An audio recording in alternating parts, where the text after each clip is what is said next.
আমাদের নীতি হিসেবে আগেই সংস্কার কমিশনের সাথে কাজ করার সময় এবং জাতীয় ঐক্যমত্য কমিশনের সাথে আলাপ আলোচনার সময় আপনারা যেটা জানতে পেরেছেন যে আমরা সংবিধানের প্রস্তাবনায় মহান আল্লাহর উপর আস্থা এবং বিশ্বাস পুনঃস্থাপন করব, যেটা শহীদ রাষ্ট্রপতি জিয়াউর রহমান পঞ্চম সংশোধনের মাধ্যমে অন্তর্ভুক্ত করেছিলেন। এবং কোরআন সুন্নাহ বিরোধী কোনো আইন আমরা করব না, সেটা আমরা অনেক আগেই ঘোষণা দিয়েছি।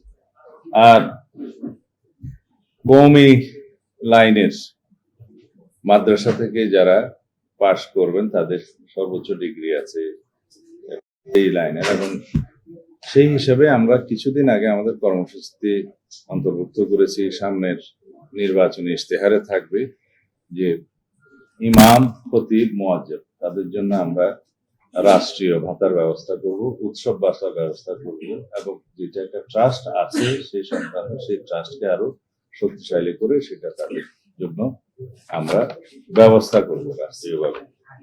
এবং বিভিন্ন স্কুল, কলেজ, মাদ্রাসা ধর্ম শিক্ষক হিসাবে বিধি মোতাবেক নিয়োগের ক্ষেত্রে তাদের অগ্রাধিকার থাকবে অথবা বিবেচনা করা হবে। এগুলো আমরা আগেই বলেছি।